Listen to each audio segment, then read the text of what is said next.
Hey, Crossword Junkies, it's Matt from the Nintendo team, and I've got the review of Crosswords DS for you. I actually debated whether or not to even do a video review for this game because it is so simple, it is so straightforward. Basically, you've got three modes: Crosswords mode, you've got an Anagrams mode, and you've got a Word Search mode, and you've got a number of puzzles encapsulated within each mode. But beyond that, there's really nothing to it. At the same time, I really thought it would be worthwhile to show you just how everything works because it is very intuitive, it is very pick-up-and-play friendly. I think the main draw of the game for a lot of people, like myself certainly, is going to be the crosswords portion, so let's just go into that first. Bear in mind the game's a touch generation title, so it retails for about $19.99, and what you get for that money are 1,000 different puzzles spread across 4 different difficulty levels. Personally, I think even if you didn't have anagrams, even if you didn't have word searches, you'd already have a great deal here. I think you will find that the early puzzles are in fact pretty easy, but as you ramp up, they do get pretty difficult, and the tile sets increase to represent something right out of a newspaper.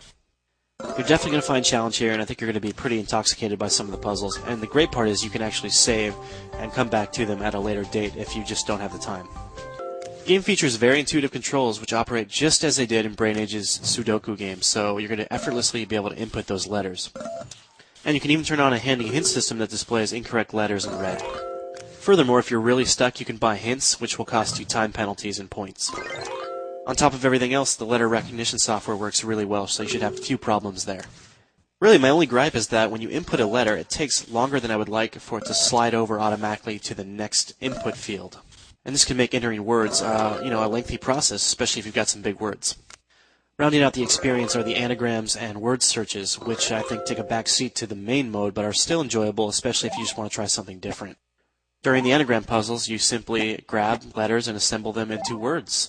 Very easy, very straightforward, and it works very well. And of course, in word searches, you simply find the words hidden within giant letter jumbles. What's great is that you can use your stylus to very intuitively find the words just by drawing lines in any direction. So that is Crosswords DS in a nutshell, a great casual game that I highly recommend. For our full written review, check out IGN.com.